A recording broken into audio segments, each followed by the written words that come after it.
All right, we'll just give it a minute more and I'm happy to get started. Hmm.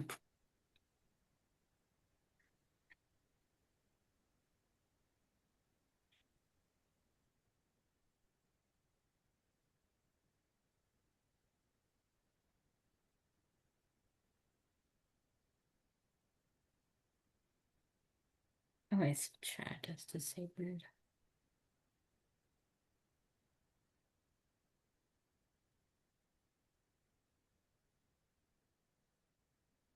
I've enabled the chat from my end, so now you should be able to share your name, your title, your organization, where you're coming in from.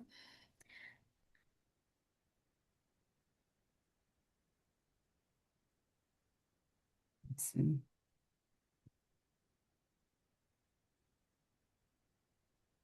All right. Why don't we get started? Good afternoon, all. Thank you so much for joining us today. As I said, please feel free. I see some chat come through already. Please feel free to put your names into the chat. We would love to see where you are coming in and tuning in from. We do have a full agenda today, so we'll go ahead and get started. My name is Aishwarya Srinivasan. I also go by Ash. I currently serve as a project coordinator for the New England Children's Behavioral Health Network, and my background is in psychology and public health. I'm also happy to chair this webinar for today. And also want to thank all of you for taking out time from your busy schedule to be here and also sharing in really thoughtful questions. This is one of the webinar we've got most questions about the webinar and things that you want to learn from today. Some of these questions have truly helped us design the panel discussion also. So just wanted to take a minute and thank you all for sending those questions in. Before we get started, some quick housekeeping. This video is being recorded and will be made available on our YouTube channel. So in case if you want to go back and access the webinar, it will always be live there. Also, please remain muted so that we don't pick up additional noises in our recording. And as I said, as you listen from the panel members today, and if there are any questions or thoughts coming to your mind, feel free to put them into our chat. We will have we'll save some last 10 minutes for open Q&A wherein you can unmute yourself and ask questions or use the chat feature to ask questions. And there will be a survey which will be followed up after this webinar. So it would be great if you could fill that out for us as well. It helps us to design these webinars in our future. For those who are new here, I also want to share a little bit about Network and what we do. So, our work began in 2022 through a partnership from Bradley Hospital and Connecticut's Children. At that time, we were seeing, not just us, but nationally, we were seeing a lot of kids entering in the emergency departments with behavioral health needs. And we recognized that this wasn't a challenge any one organization or a hospital could solve. From the start, we wanted to look into this issue from more of a systemic lens and bring together people from cross sectoral partners, including hospitals, providers, payers, community partners, family voices, and even today's representation with attendees are a reflection of that. Since then we've come a long way. We are in the process of becoming an independent organization. We've also hosted numerous in-person convenings and webinars on wide range of topics, including timely conversations around issues such as Medicaid cuts, and our most recent webinar, which was on CCBHCs and children's behavioral health. Anyone who's attended any of our events in the past, please put a thumbs up in the chat. So it would be good for us to see the engagement too. And just to level set, this webinar was made possible because of the support that we received from the American Public Health Association, APHA, and CDC. This initiative was through a program called Champion of Change program. And the initiative focuses on raising awareness about adverse childhood experiences its connection with overdose and suicide as an urgent, interconnected, or relatable, and highly preventable public health challenge. So, today, the focus of the conversation is addressing the concerns that we see today. Even today, we see a rising number of children entering the emergency systems and boarding there for days together. So, how can we address today's crisis in order to prevent tomorrow's? We believe that every person joining us today has an important role in that effort, whether it's through your own work, within your organization, or even at a state level capacity. So, through today's discussion, we'll focus about understanding more about ACEs. We'll understand the importance of investing in research and evaluations early on. We'll also understand how different communities have championed ACEs within their own region and have scaled that up. We'll hear a great insight about that from our New Hampshire folks. And we'll also learn how state agencies are thinking about this and addressing within their own work. As we move through the conversation, I invite you to keep thinking about one question.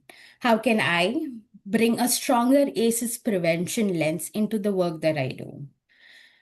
Whether you're working in healthcare, education, public health policy, community service, or any other field, I truly hope today's conversation helps you identify practical ways to incorporate prevention, resilience, and healing into your own work and partnership. With that, let's get started with today's agenda. We will start the first 20 minutes with a very high level setting on the neurological aspect of ACEs. Laura will be helping us to set the stage. We'll also learn about her work at ACEs Interface and also from a national perspective. We will then dive into the most chunk of the conversation would be the panel discussion, where we have members from across the states in the New England region, and I'm really excited for that discussion to go on. And the last 10 minutes we'll try to reserve for Q&A where you can feel free to unmute yourself and ask questions. On that note, I just want to briefly introduce Laura and introduce you to her work, and then I'll pass it over to her.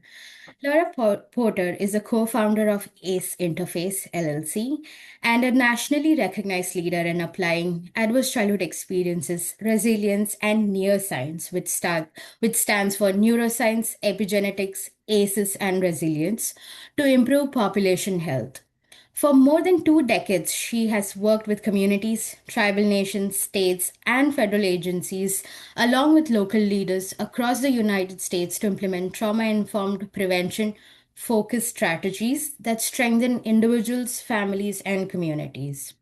As a former director of Washington State Family Policy Council and the Office of ACE Partnership, Laura helped develop the highly successful self healing communities model, which we'll hear more from today, and has demonstrated significant improvements in health, safety, and social outcomes. A respected educator, consultant, and coach who's so very passionate about ACEs work, which you'll see in a minute, is here today joining us. We are both, Laura, lucky and grateful to have you. Thank you so much for joining us today. Thank you. And I will pass it, I'll stop sharing from my end so that you can share and lead us from here. Okay. There we go. It's always kind of magic. So I'm very happy to be with you today. I notice in the sign-ins and in the pre-registration, there are a lot of experts here in this room. So in addition to the panelists, there are many who may be able to answer questions. So I'm excited about sharing a little bit here, but also hearing what everyone has to say. After working with the Adverse Childhood Experience Study information for decades, I realize now that it is a landmark discovery. It has changed the way research operates in the human service sector. But I think most importantly, I think it's an invitation to think differently, to behave differently, to build systems that are more compassionate, more understanding, and systems that are more integrated and more human. So I'm going to talk a little bit about the ACE study, and then a little bit about neuroscience, and then some about where we're headed with some of this in terms of healing for the population. This is just an overview. We'll have to get more detail in the panel because it's 20 minutes goes by very fast. But most of you know something about the ACE study. This was the largest study of its kind. It happened in the early 1990s. It was a partnership between the CDC and Kaiser Permanente in San Diego and had over 17,000 participants. And now this study has been replicated worldwide. There's an international ACE questionnaire. It's every state has added adverse childhood experience questions to their adult survey, and it really has changed the face of how we understand the relationship between experience and who we become as individuals, and as adults and as parents. So that study looked at 10 different kinds of experiences that people have as they're growing up, and it was specifically designed to look inside of the household. And so all of these are things that happen inside of a household in people's lives as they're developing. So they studied three kinds of abuse: physical, sexual, and emotional. They studied two kinds of neglect.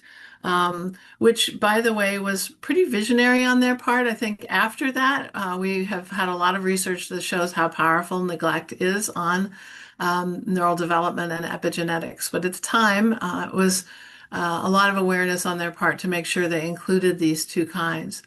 And then it included five indicators of household functioning that would create stress for children as they were growing up. So having a mentally ill, depressed, or suicidal person in one's home, having a drug addicted or alcoholic family member, parental discord, they used as a proxy for that, divorce, separation, um, and witnessing violence against mom. And in the states, studies of ACEs, it's against any household member, and then incarceration. And the incarceration, they were thinking about this question of all of the stress that happens when there's a person in the household that is engaging in illegal activities and then is taken from the home. So there's layers of stress included in the incarceration indicator. And what they found really significantly is how common ACEs are. In the study, they found that only about a third of the U.S. or of the Kaiser Permanente population had an ACE score of 0. So two-thirds had some adverse childhood experience, and 16% having four or more different ACE categories. And that's important because, as you may know, the ACE score is just a count of the categories here, the 10 categories. So if I experienced physical abuse and I also experienced having a drug addicted family member, I would have two categories. I would have an ACE score of 2, regardless of whether that happened only, those things happened only once or twice, or if they happened all the way through my entire childhood. So it's really important when we think about the ACE study and the ACE score for us to recognize that this is a population level study. It's not predictive at the individual level, meaning we can know an ACE score of an individual. That doesn't mean we know anything about that particular person's risk for any of the ACE attributable outcomes. Instead, what we know is as the ACE score goes up in the population, the percentage of that population that has challenges goes up as well. And that's important right now because we know that in the Kaiser Permanente study, for example, 16% of that population had an ACE score of 4 or more. The CDC now calculates based on the behavioral risk factor surveillance system surveys, which have been done across the country, including ACE questions. About 17.5% have an ACE score of 4 or more. And when you look at ACE scores, looking at geographic differences, it can go all the way up to 45% of a population having an ACE score of 4 or more. And our epidemiologists in the project that Alice Forrester and I are working on have done some calculations looking at how have ACE scores changed over the course of many decades. And what we found is that for people who were born in the 30s, approximately, this would represent a fair percentage of people with ACE scores that were 4 or more, for example. But somewhere around in the 50s and 60s, people began to be born at that time and raised in that period of time. ACE prevalence went up and it has stayed up so that the youngest adults, the younger adults, I should say, in the population have higher ACE prevalence than previous generations did, which means that we're like 3 generations in to parenting adults having pretty high levels of adverse childhood experience. And that means parenting may be difficult for them because it really is difficult because of the impacts. So ACE categories are interrelated. We rarely see one without some of the others. They're common. One of the big findings from the study is that accumulation matters. And why would that be true from a neuro perspective? It's because our brains develop from the most primitive functions to our frontal lobe to our most complex kinds of thinking and reasoning. And when a population group has very high ACE prevalence, you have a higher likelihood that adversity was happening in multiple sensitive developmental periods, affecting more brain regions, affecting more functionality in their lives. And so it is important that accumulation is a critical finding here from the ACE study. And we can look now across many studies where accumulation is a central feature of what scientists are trying to learn about. And that is one of the ways the ACE study really changed the landscape. The ACE prevalence has a graded relationship, meaning the higher the ACE prevalence in a population, the higher the percentage of people with disease, disability, social problems, productivity problems.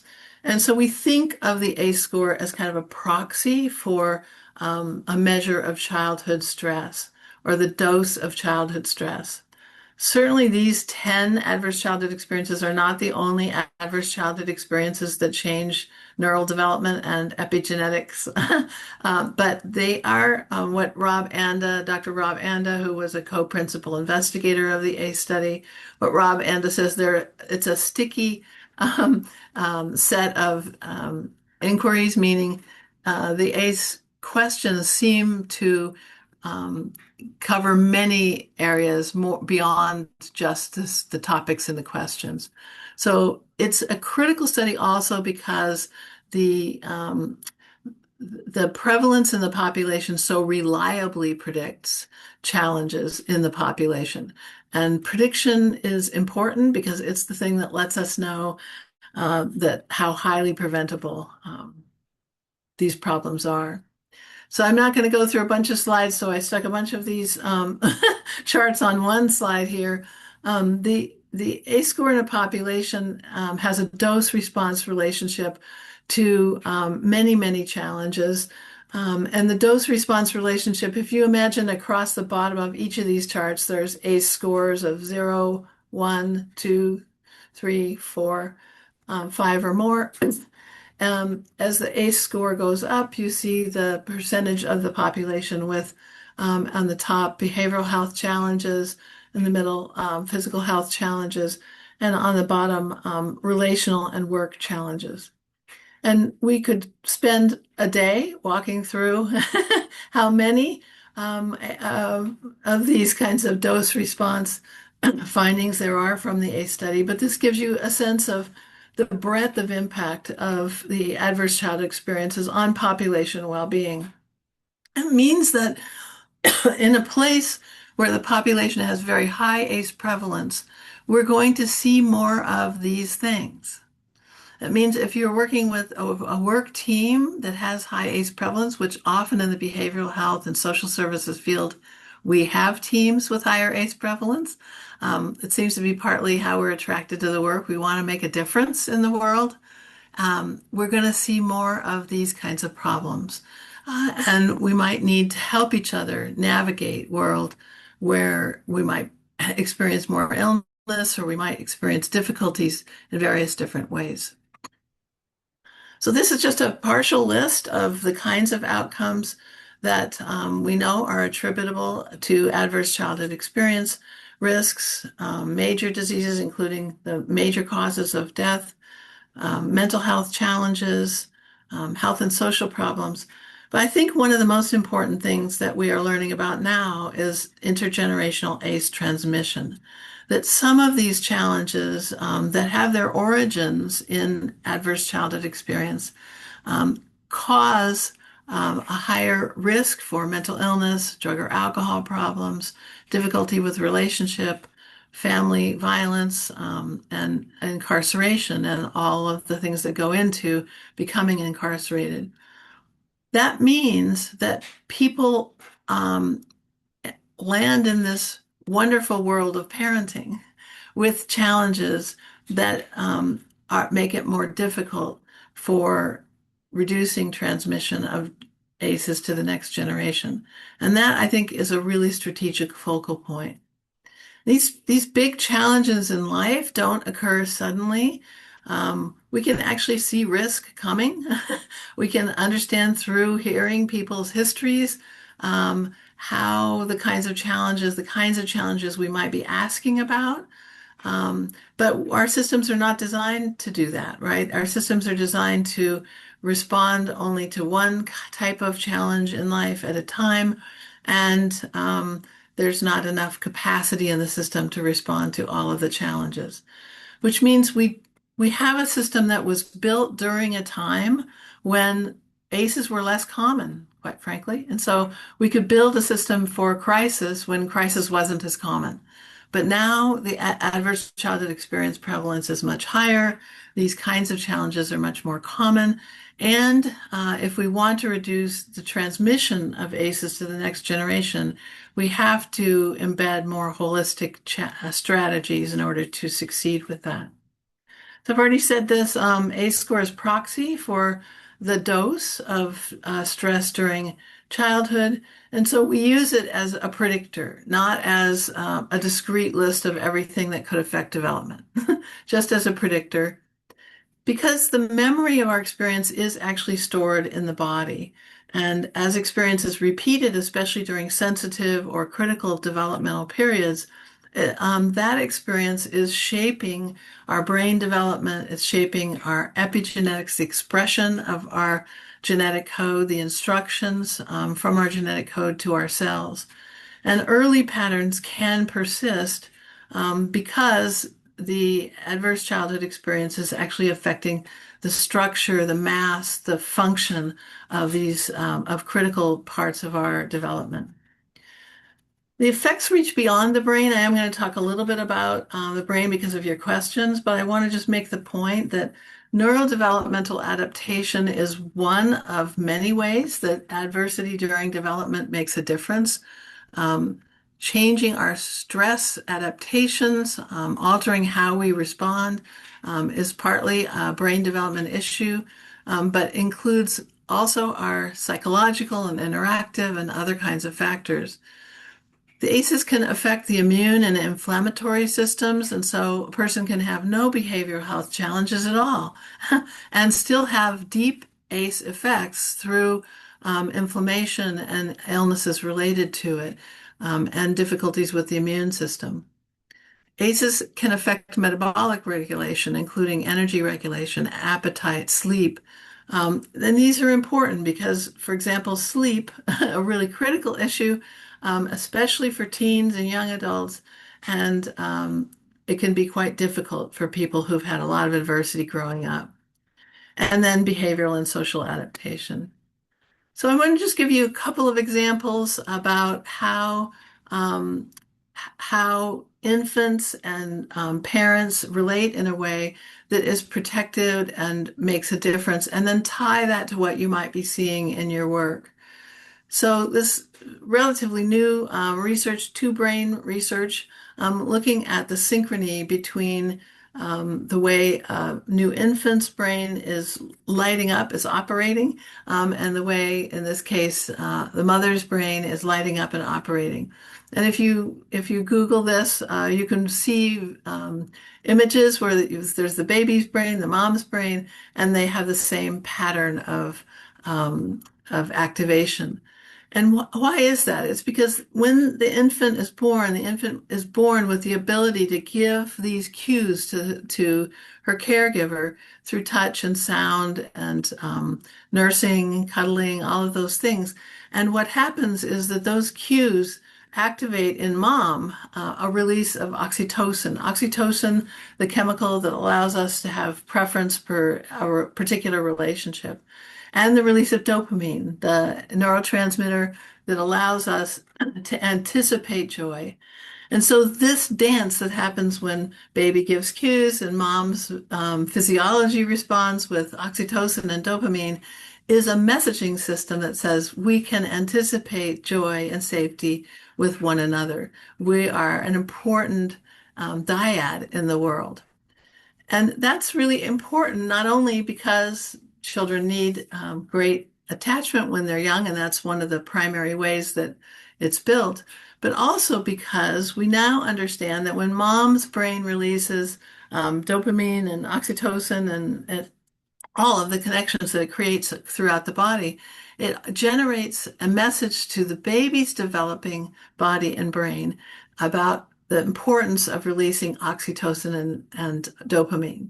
So baby's brain is learning what it takes to have relational health, essentially, from a biochemical standpoint.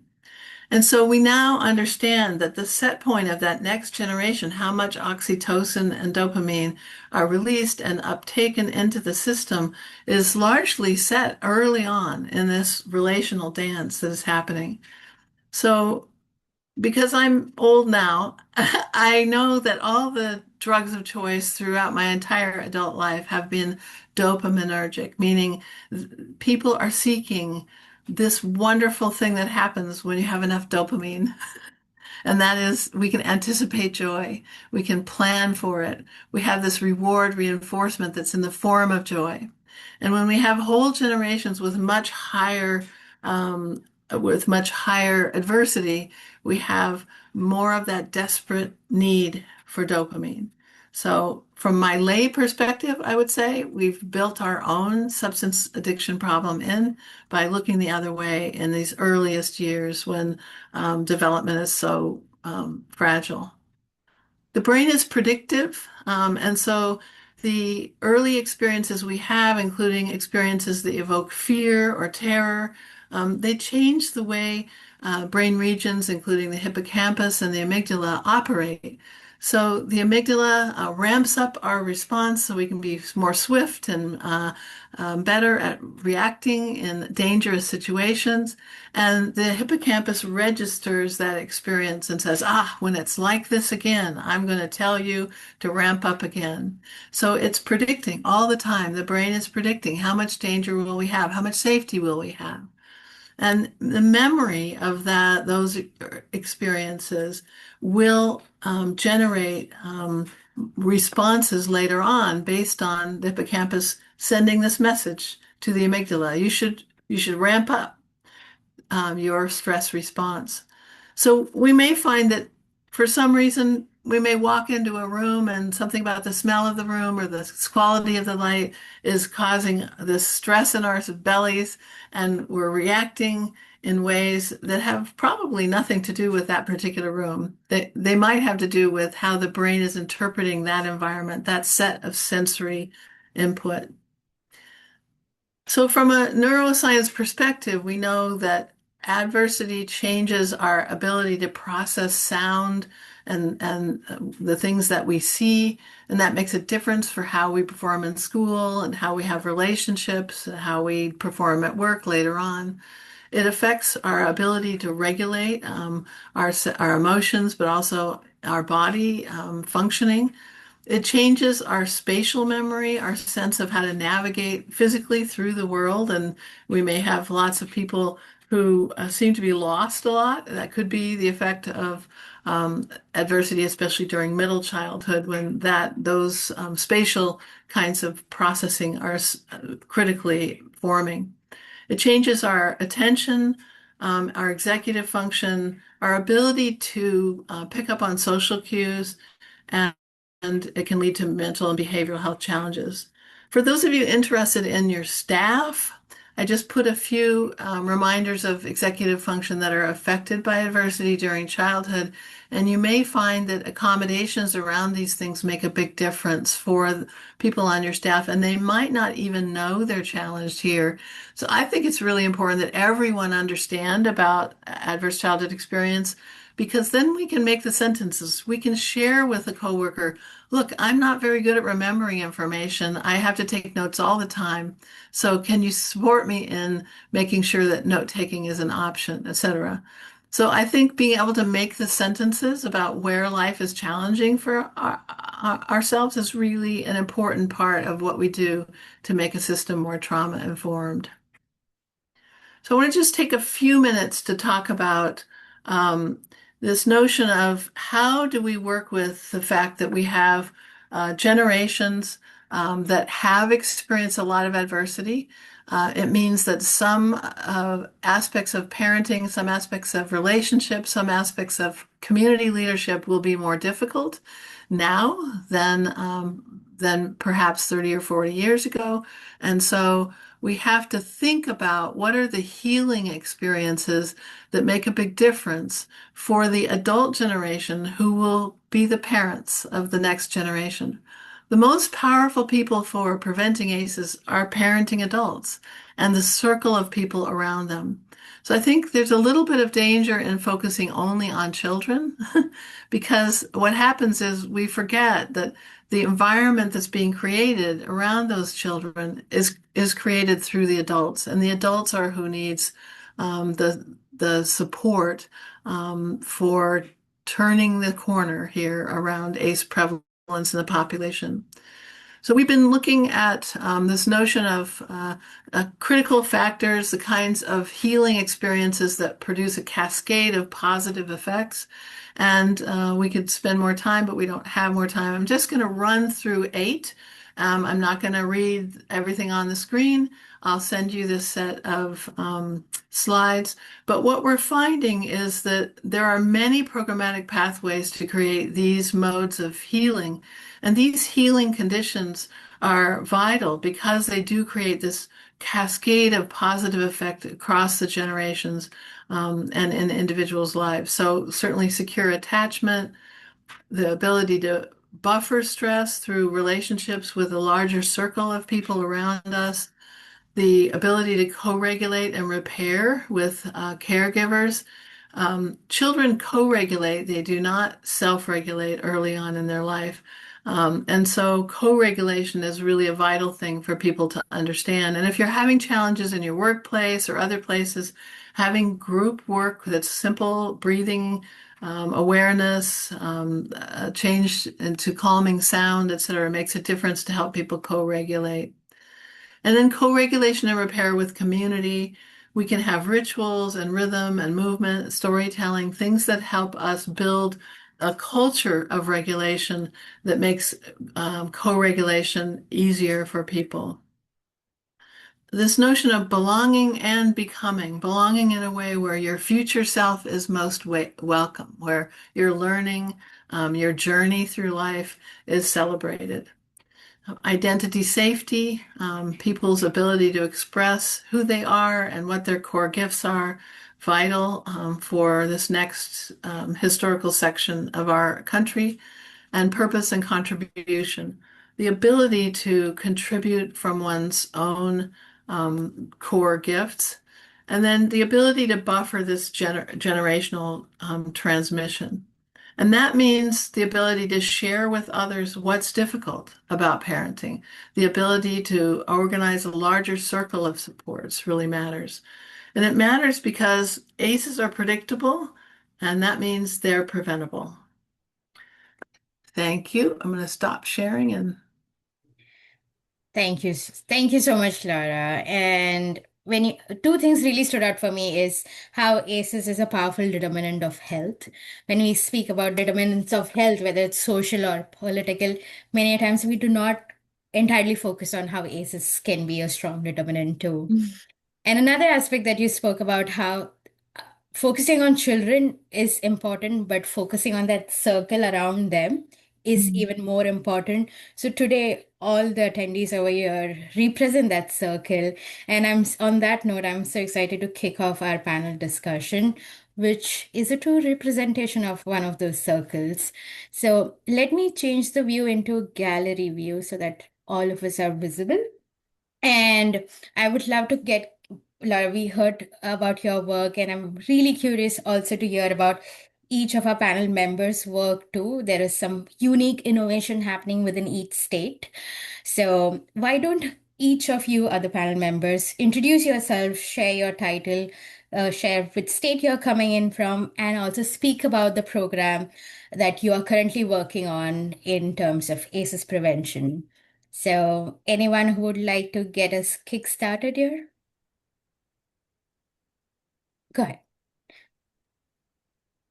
If it's okay, I'll start. And first of all, Laura, great overview. And I think it really speaks to where states are moving towards, which is really understanding that there's an intersectionality of all programs. Programs are, like I love the cascade, funded housing or food or Mhm. whatever. And the reality is that we're all looking at the same underlying factor, which is, high exposure. And so, I'll speak as a representative. We have quite a few great people from Connecticut on the call, but, I count myself sometimes lucky to be in Connecticut.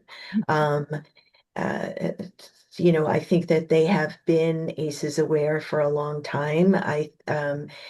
The agency that I have been working for is about 115 years old, and actually, one of our first psychiatrists in charge was in charge of World War One, folks coming back from trauma in World War One. So trauma has been the underlying sort of look at here at our agency. And then when I first joined about 25, 27 years ago, we're looking at sexual assault, sexual abuse, and domestic violence, very much in particular as a response to what was going on in the community. And that was really a few years after you were able to diagnose a woman with Mhm. PTSD or with trauma. So I feel like that has been something that we've looked at. The National Child Traumatic Stress Network started right before 9/11, but we had a member here at Yale was doing the policing program, and that was in 2001. And Clifford Beers became a member of the National Child Traumatic Stress Network in 2005. So we had focused on trauma, assessing all kids for ACEs or adversity exposure as we move forward. And, like many of us started with evidence-based practices, right? Which is, trauma-focused cognitive behavioral therapy or CBITS or any of those evidence once child first. Darcy Lowell, the founder of Child First, is on this call, and child parent psychotherapy, so the early childhood. But we learned really quickly when we got called into the Sandy Hook to be the recovery effort in the Sandy Hook School when they reopened, is that you can have evidence-based practices, but you need to create a culture that is sensitive to trauma and to really understand the workforce, the teachers, the staff, the administration, as well as the families, the kids, and really mapping out the whole community and moving towards what you defined as key activities, which is really making sure that kids and families there's a regulation that happens and connection and attachment is maintained. So we, after that, got very involved in New Haven because even though Sandy Hook was such a trauma, New Haven was a city where, there were multiple gun violence deaths all the time. And we opened a New Haven Trauma Coalition. And in that, we really looked at doing a whole school approach to trauma. We did actually combine interventions, which you'll find, I think, in some of the newer interventions where we're combining care coordination, which is really navigation, the system of care work, wraparound work that we're doing, as well as the evidence-based practices, as well as workforce development. So I think when you have one intervention or an evidence-based practice that's helping a group of kids, it's great. But when you create the whole environment to be sensitive and looking at early intervention is much more powerful. And I think that is what we're looking at, community-led interventions, as well as new financing structures to be able to actually maintain these and cross-discipline financing, braiding and blending dollars. So that's a lot. Again, I could talk forever, but that's sort of the trajectory over the last 25 years that I've seen here in Connecticut. Thank you. Thank you. Thank you, Alice. Brandy, would you want to kick us off next? Sure. Good afternoon, everyone. I'm Brandy Didino. I'm the Deputy Director at the Rhode Island Department of Children, Youth, and Families. And what I am most excited about our organization is in 2019, we shifted to where we adopted a practice model. It's called Safety Assessment Through Family Engagement. And this is a trauma-informed practice model that is based in evidence, and it takes a whole family approach. It really looks at the entire family functioning and how that impacts child safety.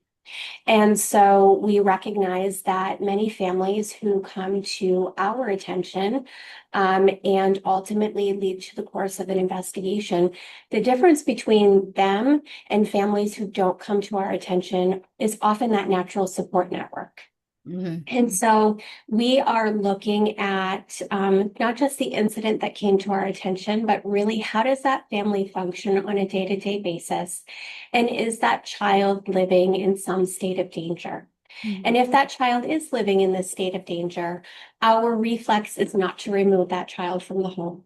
We then have to dig a little deeper to determine, could we manage those safety issues in the home with the child staying with their parents before we resort to out-of-home care. And this is important because we know just by DCYF showing up at your door and knocking, that is an additional trauma for this family. And so we recognize that. We also recognize that parents and caretakers are much more motivated to sustain behavior change to create that safety for their children when they have their children at home. And we know through the life course of young people who come into substitute care that their life course trajectory is a lot more negative than those young people who have stayed home with their parents, even with instances of abuse and neglect. And so our focus is on maintaining children at home whenever that is possible. And if we get to a point where we are not able to safely create an in-home safety plan, our first option for separating that parent and children is to place that child with a relative or fictive kin. So it is one other caring adult in their life who is already part of that natural support network, who then can continue to be that natural support network when that child reunifies home. So by taking this whole family approach, I'm really happy to report that over the last 7 years, we've been able to dramatically decrease the number of cases that are opening to DCYF. That's a decrease in the number of families that are experiencing a traumatic system. And we have decreased significantly, well about half of the number of children who are coming into substitute care. And while those points are very positive, I have to point out that while we're decreasing that, we are also decreasing our numbers of remaltreatment. So it's not that we're not opening to a family or that we're keeping a child in an unsafe situation and children continue to get hurt. We're decreasing all of those numbers across the board. And this is better for families. This is better for those parents who later turn into adults and parents themselves, and not perseverating that trauma history in the future. Awesome. Thank you. Thank you, Randy. Stephanie, would you like to go next? Yeah. Sure. Thank you Yeah. very much.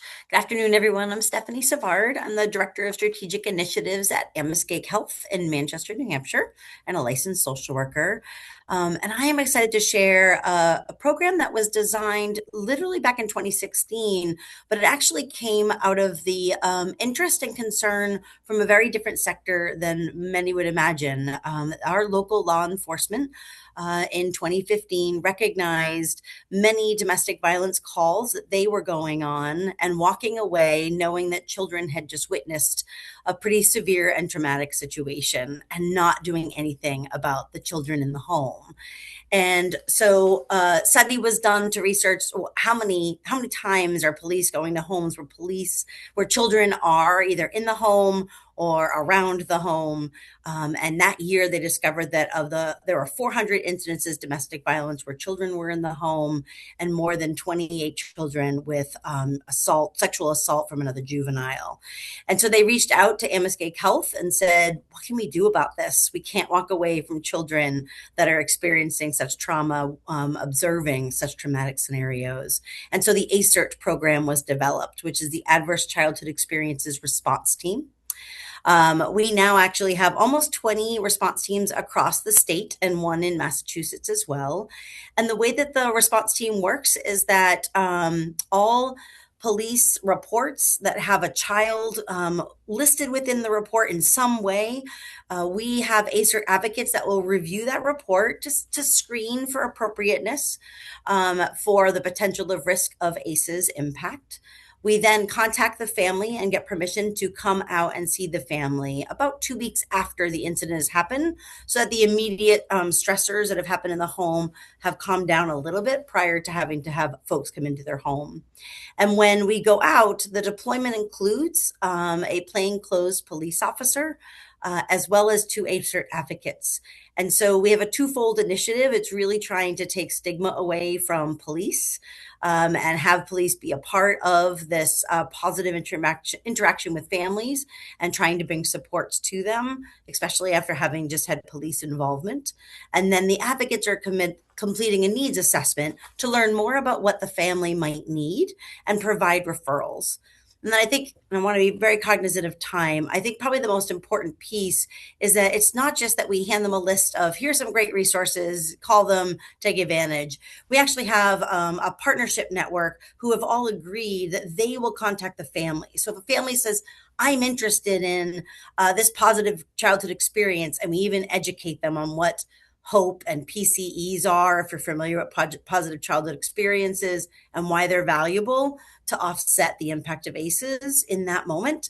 And they choose, let's say, Big Brothers Big Sisters, then Big Brothers Big Sisters will call that family as opposed to them having to call the agency themselves. And so to me, that's probably one of the most impactful parts is, the paper ends up on the kitchen table and the call never happens. Right. So in this case, we're going to make sure that they make the connection. So I think it's a good, quick, high level. I want to make sure Laurel has time to go Yes. over hers too. Thank you, Stephanie. And yeah, Laurel, I'll just give it over to you. Sure. Hi, thanks. I'm Laurel Omland. I'm the Director of the Child, Adolescent, and Family Unit at the Vermont Department of Mental Health. And I would say we've taken kind of that systemic approach as well, really led by people with lived experience and advocates and providers, really seeking some changes in our system of care across both adults and the child, youth, and family system of care. Back to the late 1999, 2000s, Governor Commission focused on psychological trauma, which has really led to some, I think, helpful policy level systemic changes. which I can share some links to if people are interested. But we were looking to some other frameworks and developed kind of a blueprint for action around how to build a trauma-informed system of care. And that's evolved over the years as to how are we doing that. We had one piece of advice, I guess I would say, if this is a piece of work that you're interested in, is to really bring in the different parts of the system that you want to have influence around with this. So we had legislators come excuse me, to trainings that we were offering around what are ACEs, what are the impacts, why is this an important topic, and also what can we do systemically around that. And by having legislators and other policymakers as a part of that, it really got kind of that groundswell of support to make these changes. So we had some legislative acts around what are the principles of trauma-informed agency of human services do we want within our state. We had a lot of effort to stand up a new position internally at the state focused on trauma prevention and resilience development. And that role continues today to be funded and is really focused both internally across our departments to ensure that our staff we have 6 departments of, Department for Children and Families, mental health, corrections, health, I'm missing one, developmental disability services, to ensure our staff have training around trauma-informed approaches, as well as any new policies that are developed go through a lens of, is this policy looking at things from a trauma-informed approach?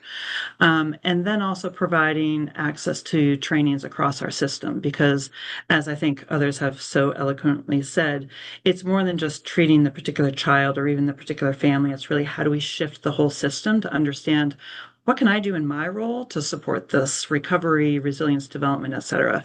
We had Laura Porter come to our state and train a bunch of folks in doing training locally around the neurosciences, which was fantastic. And I think from there has really just helped sustain some of both our evidence-based practices, but also a recognition that it does take all of us. We cannot solve this through mental health treatment alone. That's an essential component, but we need the broader approach within schools, within childcare settings, et cetera. So that's, in a nutshell, a bunch of the work that we've been doing here in Vermont. Thank you. Awesome. Thank you. Thank you for racing through it. And since we are short of time, I just want to highlight one quick question and then we'll take some audience question that has come in. From all of you, I can hear out and loud that a whole family approach is required, prevention is required, and early intervention is required.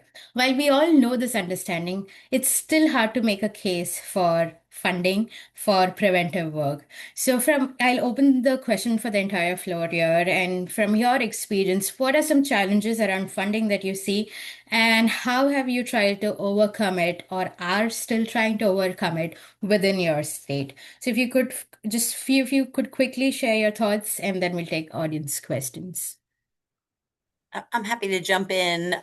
So our initial funding that started ACER was private foundation. And then ARPA funding really got invested into the system. And as we're coming to the close of that at the end of this year, what's been interesting is to watch other communities and how they've invested. And so it's been very diverse. And the unique thing about ACEs is it is a variety of incidences, obviously, that can affect a family. And so there's VOCA money around domestic violence. There's opioid abatement money coming to a lot of states and communities. There is COSSUP money through the Department of Justice going for more the safety angle. And so we've really seen that most communities have grabbed onto a variety of funding because it sweeps all those areas. There's no single ACE that you're going to focus on. It really can touch all of them. So being pretty creative on that side. Awesome. Anyone else? Yeah, I would say that all of that, any discretionary federal grant funding, approach it from a kind of multidisciplinary way, like you use your systems partners because you might be more likely to get the awards with that. And then anywhere that anyone has funding for workforce development, tap into that because that can also be really helpful. Sometimes education might have some of that, early childhood, et cetera. Awesome. And one of the questions that we've received from the audience in here, I've put it in the chat also, Laura, if you would want to answer it. It's from your slides, I believe, on what has attributed to the increased prevalence of ACEs. Is this a global trend that you see? What has increased the numbers? We don't really know that. We just have the epidemiologic evidence that the ACE prevalence is higher among people born after mid-50s, and it has stayed higher. So we don't know all of the factors involved. What I would say in my own state, where I live in Washington State, we were able to collect enough adverse childhood experience data to map it geographically and look at local geographies across the state. And what we saw there was not an income map. It was not a poverty map. In our state, it is a map of where the way of life was assaulted through an economic change, a cultural change. Um, for example, the decline of the timber, fishing, and mining industries due to trade policies, or the assault on the native way of life. Right. I think that probably we will find that there are those kinds of factors in every state. Human beings don't do very well when their basic way of life is challenged. It means the circle of care around us, which all of you talked about, is disrupted. And we're not very good as a culture at helping to rebuild that. And we haven't put in place those kinds of transition strategies for making sure that people are able to rebuild those healthy social networks after a major assault to the economy or the culture. Mm-hmm. So that's opinion. I don't have a study I can cite, although I could probably cite 50 studies that have that theme to to it. But that's what I saw in our maps, and that helped us to communicate with legislators about the kinds of supports that whole communities need, not just the children and the families within them. Right. Is it also attributed to the access to more surveying about ACEs scores? I don't think so because in the analysis we eliminated the oldest population, which would be affected by early death, which is associated with ACEs. We've done a lot of statistical controls to really compare and contrast, and both the CDC and our independent epidemiologists have come to the same finding. So we don't think it is more access to survey. We think there is actually a population change. And you can also see that population change in the rates of ACE attributable problems. Why are we talking about children with behavioral health so much now? Why are we so concerned with the escalation of suicidal ideation? And even though we've had some improvements in some of those things, overall, if you look over time, that trend is up at about the same pace as the ACE prevalence trend is up. So there's a lot of evidence that this isn't just about how we're answering questions on a survey. This is actually, we're living a different kind of life now. Right. Yeah. We are about time, just 2 minutes away. Just final thoughts from all panel members.